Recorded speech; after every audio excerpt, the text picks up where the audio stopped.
تاسو وګورئ زموږ اسلام، زموږ اکابرین، زموږ انبیا، زموږ صحابه په حیا کې کم حال ته رسېدل او موږ څه کوو؟ افسوس پر موږ باندې، افسوس پر موږ باندې. حضرت عثمان رضی الله تعالی عنہ د نبی کریم صلی الله علیه وسلم مجلس راځي.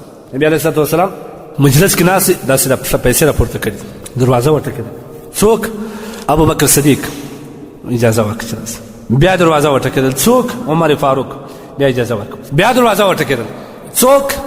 عثمان رضی الله عنه. نبی علیه الصلاه والسلام جس کې نصیحت کړی په داسې صحابي حضرت عثمان چې خپل کار واغې در سره کې ولاړ.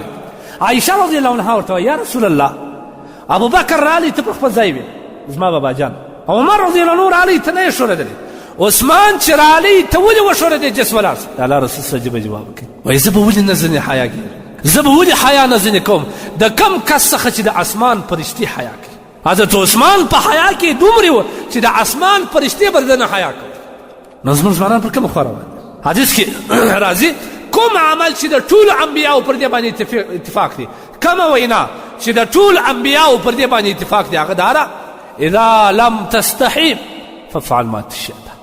کله چې د حیا د سترګو ولاړه بس هر څه چې کوې هغه کوه. دا د ټولو انبیاو دغه قول، دا ټول حیاداره تېر شوي دي.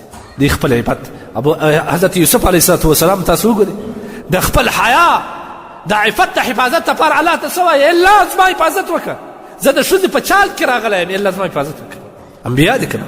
لهذا پکار دا ده چې زموږ که نارینه یې که زنانې موږ باید د حیا خیال وساتو. اوس نن سبا نبی علیه الصلاه والسلام اول حکم کړی اول لوارې هېچا ته نظر مه کوه، د ښځو ته قصدا نظر مه کوه. که دې یو وارې نظر وکړي لا تتبع نظر، بیا دوباره نظر مه ورته کوه. مولوي صاحب یو ګپه کول ولې سړی ښځې ته داسې کتل مخې نه جاړي بل څه کوي ول ما هغه یو نظر نه دی پوره کړی، نبي علیه السلام خو بل نظر مه پسې کوه. بسم الله. هغه مطلب دا دی چې یو وارې د سترګې پر ولګې د کنټرول یې کړه. قل للمؤمنین یغضوا، سترګه شوه که بیا یې مه ورپورته کوه.